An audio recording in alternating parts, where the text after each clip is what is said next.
It's an aggregates levy sustainability funded project, so it's funded through English Heritage with money that comes from DEFRA to offset the impact of quarrying.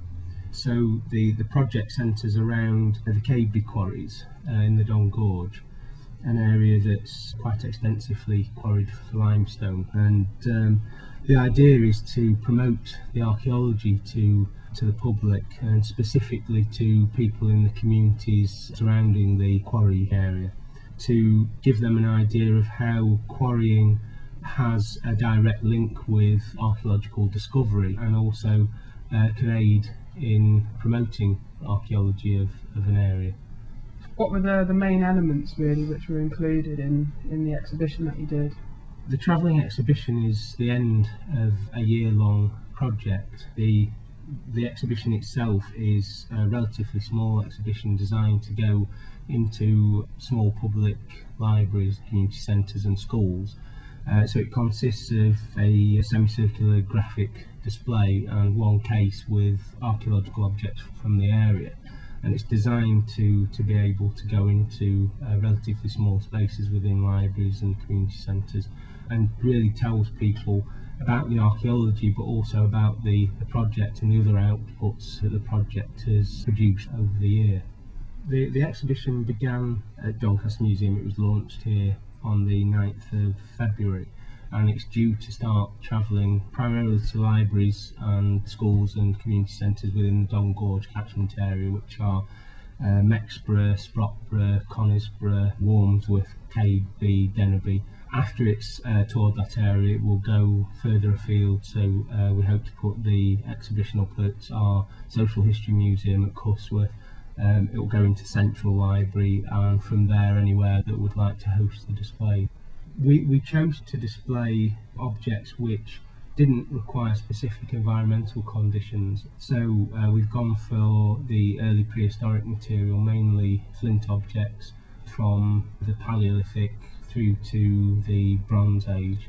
The objects tell the story of the early history of the Don Gorge. We cover some of the Ice Age remains, the mammalian remains from around 50,000 BC. Things like auroch horns, bison, leg bones, woolly mammoth teeth, woolly rhino teeth, that sort of thing. Most of those were found in the late 1800s.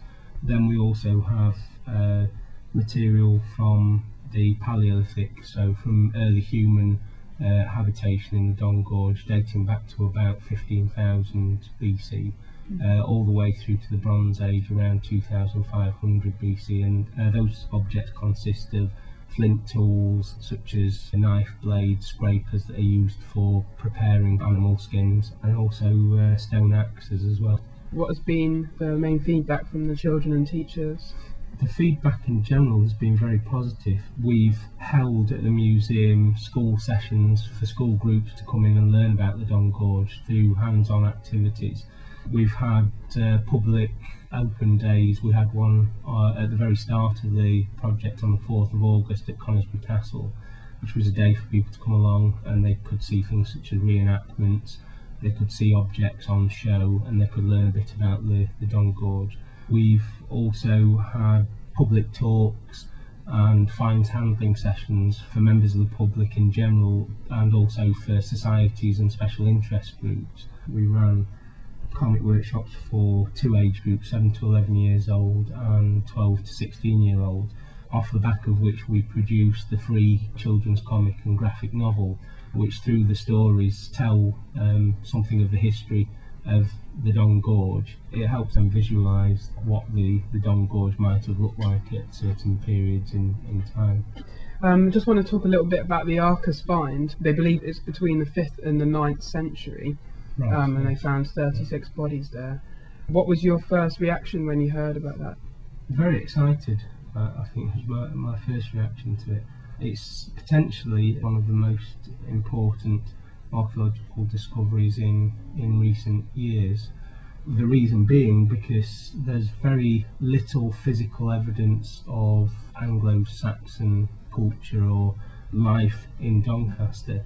that's either survived or has been found so far. There's a potential there to tell us a great deal about a period which is little known and little understood for the area. And it really puts Doncaster on the map for the Anglo-Saxon period, because previously to this there were no discoveries of Anglo-Saxon graves or burials in South Yorkshire, and it has the potential to link to the sort of graveyards which are more commonly known in North Lincolnshire and North Nottinghamshire. And when they've done sort of all the testing on the bones, would you be interested, say, in like having an exhibition? Yeah, as a normal consequence of the excavation, the finds from the site will be deposited at Doncaster Museum as an archive, and we are certainly interested in putting an exhibition together, although that would have to come initially from Arcus, as they are the body that are writing up the site and producing the report.